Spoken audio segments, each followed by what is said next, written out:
The more I share about, how I get people on TV, the more I realize it has a lot to do with how you manage your social media content, right? How you're showing up, how you establish your expertise. Doing this content the right way can get you the attention of traditional media. It can get you the attention of speaking engagements. And then if you leverage that, that's where it turns into business. But similar to what I talked about with Jessica yesterday, every business, every audience relationship is different. So knowing how you want to create the engagement, the relationship, and the following that you want, that is specific to your business, that's where you're going to make those decisions. So over the next couple of weeks, I want to be sharing more information from successful business brands who are nailing the social media space. So our first guest in this conversation is Bianca Osborne. So Bianca, we go way back. We worked together on the Marilyn Dennis show. She's a fantastic on-air chef. And what she's done with her content since leaving the Marilyn Dennis show is it's really fantastic and remarkable.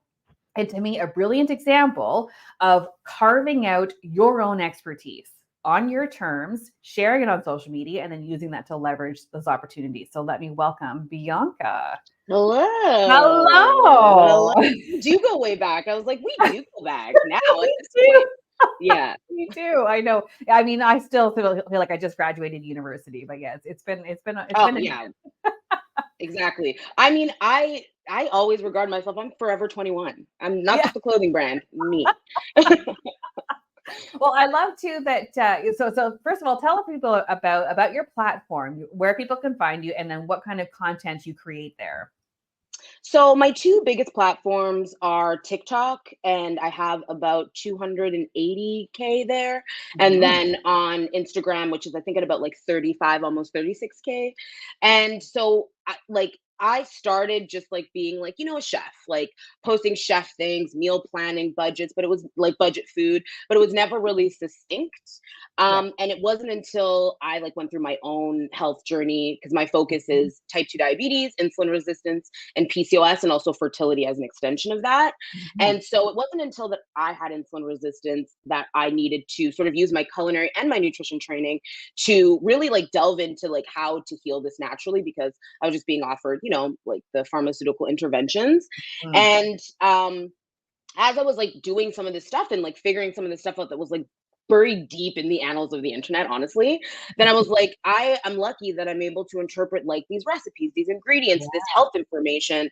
And I also recognize that there's so many people struggling with this in my own family, in my friendship groups, and just like the population at large, essentially.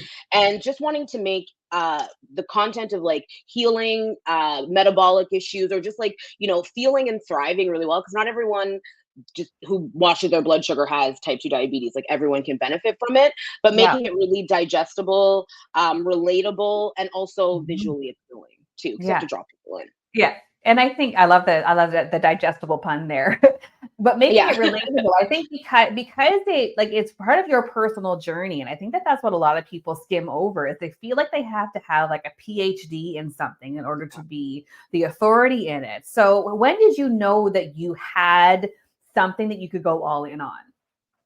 I think it was when I did a post on TikTok. I was just talking about this to someone actually. And I was on TikTok for about a week and just posting recipes. And then I was like, I should be talking about what I'm talking about, like offline, online. And so I did a post about how, if you wake up in the middle of the night to pee every night, it's probably your blood sugar, not your bladder. And I went to sleep with like 200 TikTok followers and I woke up with 30K. It was insane. And again, I think that just speaks to, talking to people in language that they understand, that resonates with them, but also solution-based content. Because solution-based content is not selfish at all. It's actually very selfless, because you're posting not to just post this picture that you want everyone to see. You're posting because you have information that is a solution to someone's problem.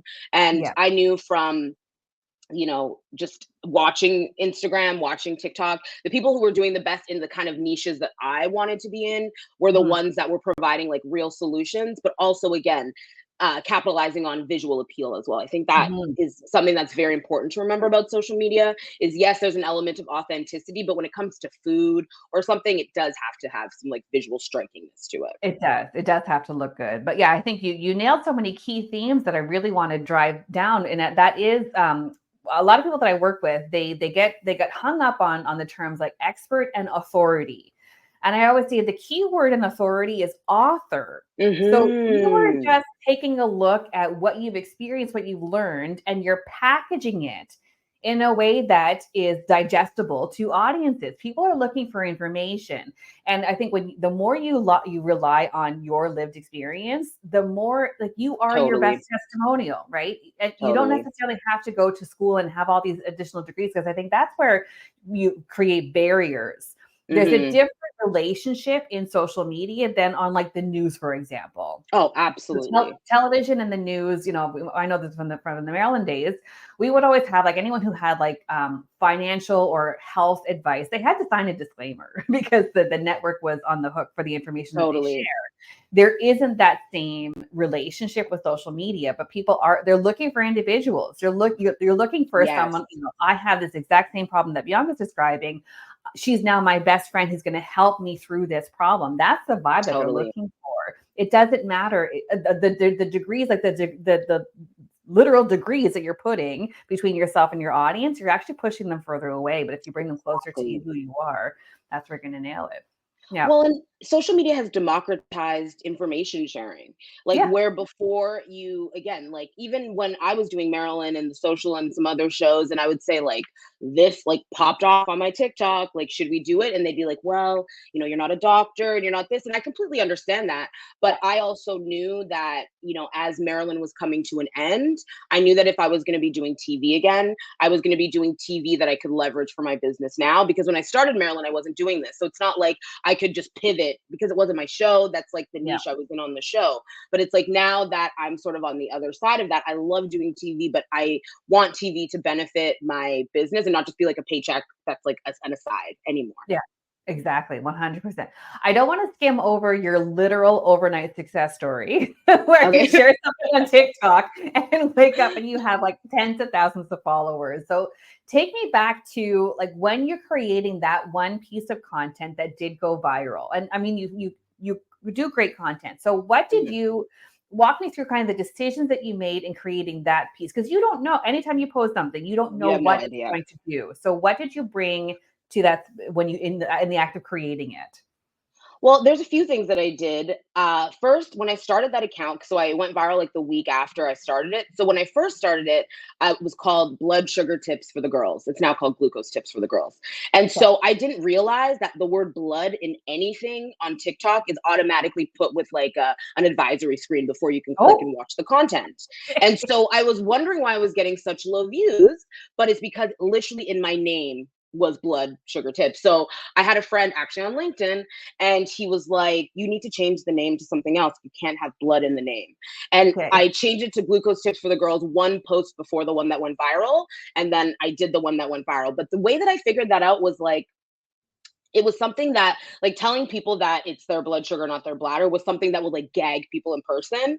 So I'm like, I Mhm. should just put this in a video and like see what happens. Yeah. And it just popped off. But again, something that's very important to remember about social media is good and bad attention is what helps Mhm. you grow.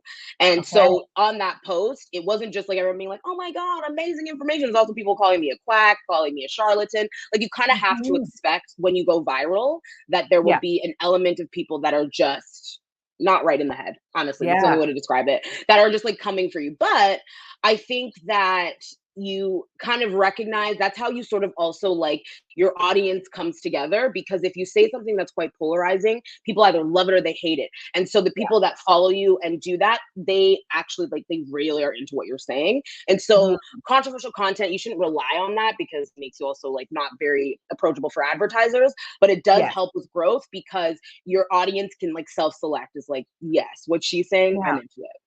Yeah. And So I think too, because there are a couple of things that I want to unpack in this. So one is the idea of polarizing content. How I approach it is just to have something to say, like have something that mhm, people can hang their hat on. You don't necessarily have to be argumentative, because I think if you can walk us through yes. the process of like when you go viral, I love how you describe that your audience eventually finds you, right? You're Mhm, gonna get people who come at you because they come at everyone. So then, but it's maintaining the message is how your mhm. audience community is created. Like going viral is one thing, but to actually literally bank on it and create a business, Mm-hmm. you actually need to have the community and the engagement. So I think that's also where, and I love, again, it's unique to you. You are firmly believing in this messaging, so you Mm-hmm. go to bat to it again and again and again while people are attacking you. That, or not attack, but coming for you. So that's where your audience comes from. How do you then stay centered and grounded in your message while you have people who are trying to tear you down? Well, the first thing I'll say, just to harken back to one point you made, is you Mhm. don't want to go viral for something that you don't do.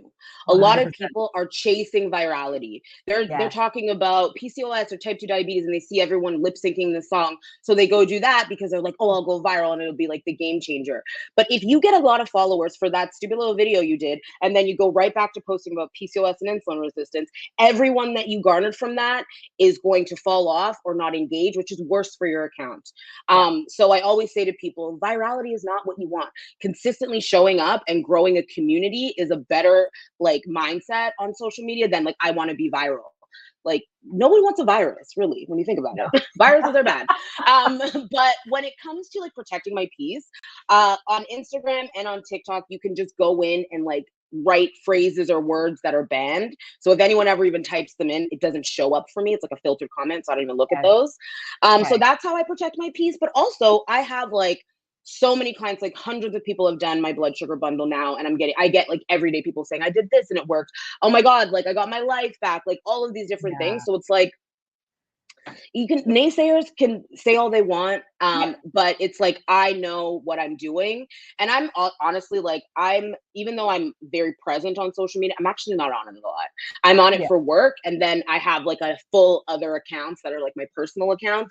So I Mhm. have like really good boundaries with it. So I'm not just like Mhm. scrolling for personal stuff and seeing work stuff because it just when you're Yeah. self-employed, you could always be working.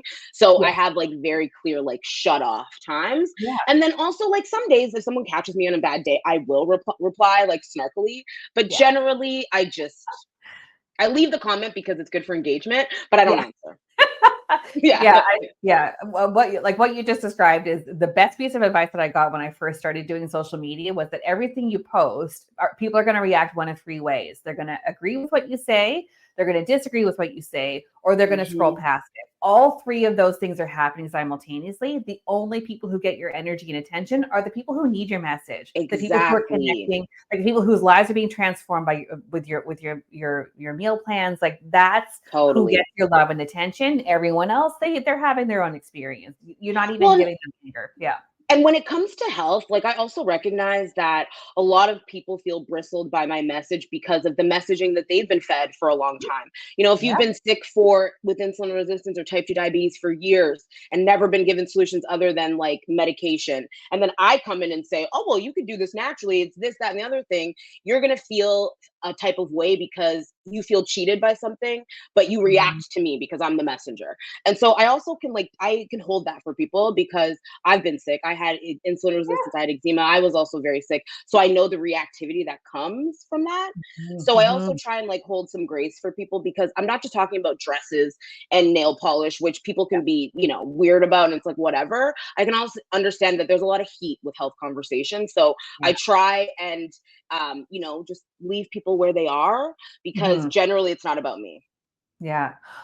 What I'm hearing from what you're talking about too is a lot of self-awareness. So how Yeah. much work do you do on yourself in order to be a strong presence on social media? I mean, I am like a personal development queen. Yeah. I do personal development every morning. I do like for an hour in the morning, I get up and I listen to like inspirational talks. I do Yeah. journaling. Like I really try and understand like my reactions just because I used to be a very reactive person and it made my Mhm. life very challenging. And Yeah. so now I try, like if someone says something to me, I try and like curate my response. So I'm also being mindful of how it's taken as opposed Mhm. like impact and intention. I try and make those two fit. But Mhm. I find that doing the work on myself has helped me realize that most of the time when people are coming at me, it has very little to do with me, and it Yeah. has mostly to do with them. And it's probably something no one wants to be terrible. I mean, some people do, but generally most people don't want to be terrible, but there's Yeah. something going on with them. And Yeah. quite often, I mean, this is a bit of an aside, but quite often when someone's acting crazy, we are like, why are you acting like this when we react? But instead, it's like that person is probably crying out for help. And the best Yeah. thing you could say is, are you okay? Like, is Yeah, everything okay? Because absolutely. generally that disarms someone, because they're like, well, no, it isn't okay. And it explains their reaction. So, Yeah, yeah. I love that awareness of that. I mean, to me, that's a beautiful gift to give give the people who are watching this stream right now, because we social media as a platform is still very new, and I think as hmm a society we don't necessarily know how to be on this. And I no. think from my experience, and I don't know if this is a similar journey for you, like I was a full grown adult when social media came along. I was already working Same. in television, Facebook, so and I've always had this idea that it was like for the young people, right? Like hmm so I actually had to deal with a lot of self-awareness with myself. Well, how hmm do I want to be on the space as a business owner and an Yeah. authority? Hmm. I find that like too, my grandma's like 83 and she's like the most active Facebook person ever. Like I'll post something and like 2 minutes later she'll be like, send me that recipe. So I kind of rebuke the idea that social media is just a young person's game. Yeah, Sure, when you hear about it in the media and the news is talking about it, they definitely talk about how young people are using social media. But I yeah, mean, there's literally so many people on the internet, billions of people. And you mean to tell me they're all young? Like, no, I feel no, like, and I also feel like when people show up and they're trying to be young on the internet, that's when it's cringe. But if you yeah, show up on the internet and you're just being you, you're delivering your message, you're really just being yourself as an authority, again, as the author of this story that you're telling to people, yeah, then your community will find you. And also, too, like, I like watching content from people that are younger than me, people that are mhm, older than me. Like, I think that the notion that if you're older, you only can speak to one generation is like bullshit, mm, pardon my language. yeah, Because also there's so many accounts where it's like dads teaching stuff for people who didn't yeah, grow up with dads. You know what I mean? So yeah, I just think yeah, that, you have to sort of first assess like what you want to be on the internet if it's yeah, something outside of like who you are naturally. And I mean, I wouldn't do that because it'll make social media very hard. But also don't try and be what you see other people being. And I'll mhm, go back again, when I started TikTok, I was trying to do what everyone else was doing. It wasn't until I was just like, I'm gonna just talk about the things I want to talk about, and that's when mhm, it blew up. And same with my mhm, Instagram, because when I was on Maryland, I didn't do as much of this kind of work because I also still wanted to make sure I was appealing to that audience if they would yeah, find me. You know what I mean? Like I was yeah, trying to still be very like palatable for like the television audience. But yeah, as soon as Maryland ended, and I was like, well, I don't really have yeah, anything to like be palatable for at this point. yeah. Then that's when I started just going full fledged into this message. And honestly, like it's blown up since. So Yeah. And I think there is something to learning from those experiences, right? Like especially hmm if you're just getting started, if you're just learning the practices, borrowing someone else's style while you figure out your own is not hmm a terrible thing. But no, I not remember at all. when I first started doing social media with working with a strategist, I'm like, don't ever have me pointing at invisible boxes. Like I had that Yeah, stage. I'm not, you're but I've like, also I've also never been one person to follow trends in general, mm-mm. and Yeah. how when I'm on social media, I am looking for information. I'm looking for community. I'm looking for connection. Same. So whenever I share, I just have that assumption that well, other people are looking for this. So that is what I'm Mhm. going to share. I'm not going to lip sync stuff. I'm not going to do I'm this No, lip profession. syncing. Of Oh, course I'm da no. da da da da. Like no, no, no trends. Yes, no. No, And no, that's no. the thing about trends. You are then at the mercy of trends. If Yeah, you build your account being trendy, that means you're always having to change. You're always having to shapeshift, and that will exhaust you. But if yeah, you are coming to it authentically and using trending sounds, trending audios, like you can still be a part of trends in a way that doesn't take away from like your core message. But I find when I see like videos of like entrepreneurs dancing around, pointing at boxes, I'm like, I'm scrolling past this. Like, I'm yeah. sorry. I can't do it. No, I know it's cringe. It's terrible. I want to go back to something you mentioned earlier. So you do have boundaries between personal Mhm. and private lives. So does that apply to what you share and create on social media? Yes. Yeah. So I don't share Yeah. anything about my personal life on my like socials. So if I'm dating someone, if I'm not dating someone, when I get pregnant, you probably won't see that. You probably won't see my kid. Like I have such good boundaries with it. Also because I don't want to be arrested. If someone says something about my child in a picture I post, I'm going to find where you live and it's going Yeah, to be your last thing on earth. So fair like enough. I would rather just like not. And I also find again, it's a slippery slope because once Yeah. you start sharing, it's very hard to go back. And you see this with influencers where they like share their engagement and this and that. And then all of a sudden the husband's not on the post anymore. And it's like, no, no, no. You gave me everything. I want this part too. And so Yeah. people have an expectation to your life. And I just don't want to create that dynamic at all. Mhm. And I also think I have combined over 300,000 people following me. That is a scary thing. These are all strangers. And it's Mhm. very easy to figure out where someone is. Like I've seen people post and they're like walking through a park with like their kid, walking them to school. And it's like, oh, I know exactly where that is in Hyde Park. And I probably Mhm. know what school your kid Mhm. goes to too. And Mhm. so it's like you think you're being safe, but you're not. Even close friends, I still don't trust it. So like I just don't share anything. And if I Mhm. do, it's again within the frame and the context of like the message that I'm trying to share, but Yeah. never crossing the line. And again, I think too, when it comes to like kids and families and boyfriends and all of that, it's like it's a consent issue. Like Yeah. I don't want to be posting my man's face all everywhere and he doesn't have Instagram. And so everyone sees him, but he has no idea he's being seen. So like Exactly. I'm very like mindful of that. That doesn't Yeah. mean I don't like love being on the internet and also consuming. If other people want to overshare, I'm so happy for it. But I'm not doing that because I'm Yeah. nosy. I'm not doing Yeah.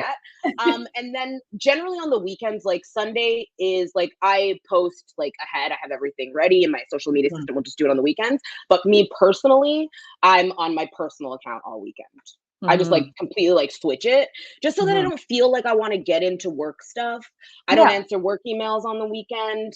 Yep. Um, I say no to a lot of brand partnerships Mhm. because it will die. I'd rather build my brand and my products because I actually believe in them. I know exactly what they are. There's not going to be a lawsuit in 10 years because of it or whatever. And I Yeah. also think that like I've worked really hard to build the trust and the platform that I have, that I want to be Mhm. very intentional with like how I use it. And if Yeah. it's not a product that I use or a product that I know so, so well because a client used it or something, like I'm not going to talk about it. And that was a Mhm. thing that changed as well. Because again, before my social media wasn't as good. So I was taking a lot of partnerships. But now that it's more focused, I make more money selling my stuff than Yeah. working with brands. Oh, I love the momentum that you've been on. Like the more that you kind of drill down and cement into who you are, what you want to share, how you want to be in this space, just Mhm. all this amazingness is coming to you. Like the stronger you are with your message, who you are, how you want to occupy this space, just all this amazing Totally. stuff. So can you compare then what it was like to create with a smaller following, say 500 people? Although I think I'm close to I it across all platforms. Yeah. I wish that I had started sharing like I share now from the beginning.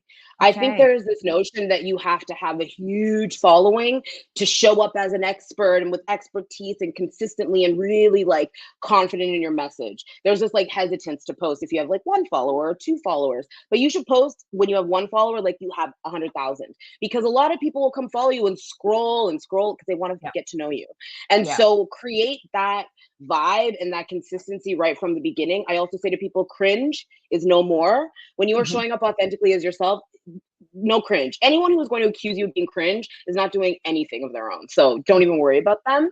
But I think that was the thing. It's true, someone who has time to hate on you and like look at all your stuff and comment negatively, it's like they probably have very little going on in their lives because think about busy people. They're not doing that. Um, Yeah.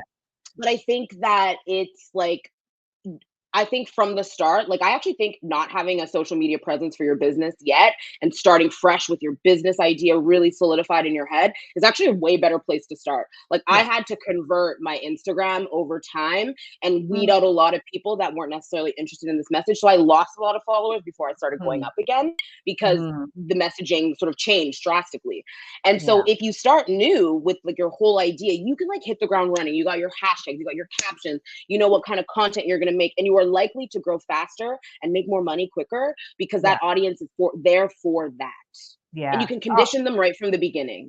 Like I think that's part of it is you want, like, if you are going to be selling on your Instagram, start selling when you have 0 people following yeah. because every post will indicate that this is what this is about. You're going to get information, but I'm also going to be selling off the back of it. It's when you give all this free stuff away and then you want to start charging, that's Yeah. when people lose their minds. I had to deal with that too. So I think starting from scratch is actually a really unique position because Yeah. you can start it exactly how you want it. Yeah. Can you talk more then about selling on social media Mhm. and how you've adapted, how you do your selling style? Well, I think that it depends on what you're selling. Yeah. I'm selling health and wellness solutions that requires a softer touch. Like you can't just like buy Mhm. my thing, it's gonna work. Like I'm not selling, business courses. And that's again, it can be a more aggressive and you can talk more about money and all of that. So it kind of depends on what you're selling. But for me, I sell a lot in stories. Mm. And my stories, because then people respond and we, go back and forth. I send them a link kind of Mhm. thing. I Mhm. also use many chats. I don't know if you've heard of that.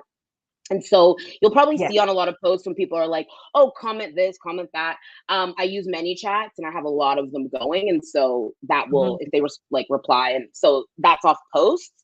And Mhm. then off of TikTok is primarily like recipes and the blood sugar blueprint. I have a few different programs, different price points. I tend Mhm. to sell my lower price point one more in terms of like I'm actively selling it because it's a good way for them to get in with me. Mhm. And then my fertility program is a little bit more of a sell. It's a higher cost, but also Yeah. generally when people come to me on a fertility track, they've already spent like sometimes hundreds of thousands of dollars at this point. And so Yeah. they really need to be explained things, what are the results, what is the process. It's also a 12-week course. So there's just like more to it. Yeah. But I find that for me, sales always happens off the back of the story. It has to. Yeah. Because I just think that if you are coming around and saying like buy this, we are being sold to all the time. You walk outside of your house, everywhere you're being sold to, on TV, everywhere, even on like social platforms now. And so it's okay to sell, but it cannot feel like you are just sell, sell, sell, sell, sell, sell, sell. Like there Yeah. has to be some value wrapped up into Yeah. that. I find that like with stories, the approach is more like explaining something because I have like four stories, 4 or 5 stories, and the end 2 frames are like the sell. Usually Yeah. the first frame of the sell is the features, the second is or the benefits, sorry, the second is the features, because it's like Yeah. you always want to sell the benefits first and then the features.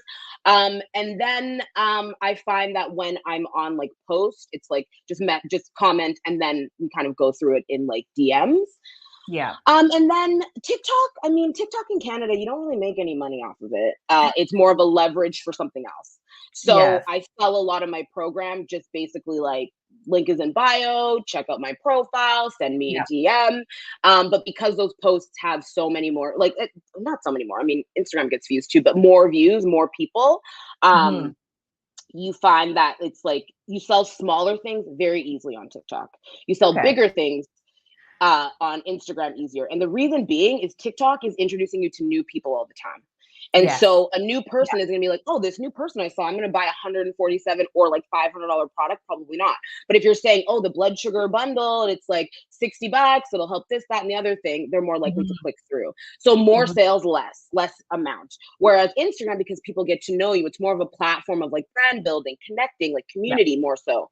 That way, it's like I'm greasing people up as we go, and they're more likely to still buy from a post, but because they've seen so many posts about it. So, Exactly. Yeah.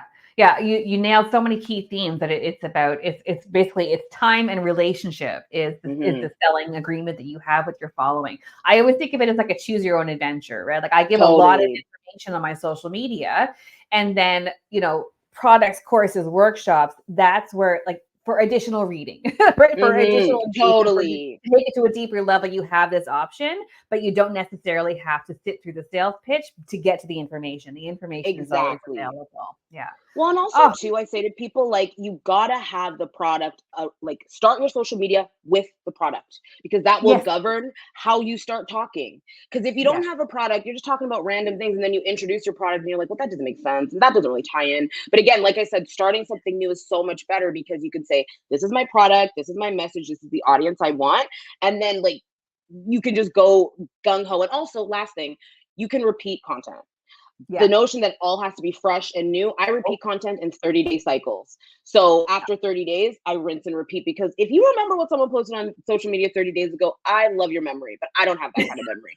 So people don't remember and it's just brand new yeah. and you're also getting new followers. So again, it's like Yeah. you don't have to reinvent the wheel, but if something pops off, Yeah. repackage it slightly differently, maybe new images, change the wording and post it again. Yeah. I think too, in terms of the relationship that you have with your community and your following and your clients, sometimes they need to hear the same message a couple of times. Like, and Totally. every time they hear Totally. it, it will hit and land differently. Oh, yeah. Totally. And I have people that follow me, like, who are clients now, and they're like, I've been following you since last year. I've been following you for 6 months. And that really is how you build your business on social media. It's a slow burn. If you're expecting to come on here and make money in the first week and get hundreds of this and that, no. But if you consistently show up for a month, you will absolutely get sales that month. If you Yeah. consistently show up for 2 months, you will absolutely get sales that month. And it will continue to grow as you get better and more comfortable and people get to know you more. Yeah, yeah. I think too, because you talk a lot about, like, have your idea first, have your business model first, Hmm. have your product first. You can allow it to evolve, right? So Totally. what you launch with, you can always build on that, adapt Yeah. it, change it. So it also doesn't have to be perfect. You don't have to wait for it to be, Or yeah. take it and put it into something else. Like the blood sugar bundle was what I started with and was a low cost offer. And then I built the blood sugar blueprint, which is like a full program. I just took that as the seed and sort of built on that. And now I have a bigger program as a result because people will Mhm. come to me and say, I love this about, I love this. Can you help me with this? Can you help me with that? And it kind of like built the program totally. But you'll Mhm. find the seed of the thing you start with is usually a jumping off point to something usually Yeah, bigger as you yeah. grow. Oh. Well, Bianca, I could talk to you all day about this. I am I so know. thrilled with your with what you're doing and your business success. Is there anything that you would like to promote for the people who are watching right now? I mean, I would say if you were dealing with PCOS, type 2 diabetes, insulin resistance, I'm your gal. Mhm. Come visit me on bianca.osborne on Instagram. And every day or every second day, I share a lot of posts. I also have a Substack now, which is a newsletter, and Mm. all of my recipes, and also just like free advice in emails that you can have and like sort of like go back to, but also really good recipes. There's a free and paid option as well. But yeah, I just like want to help people be Yeah. healthy, feel good every day. So that's what you'll find. Oh, fantastic. Well, thank you so much for your advice, for your generosity, and I wish you more prosperity and balanced blood sugar and babies in your future. Oh, yes. Thank you. All right, we'll talk soon. Bye, Bye. Bianca.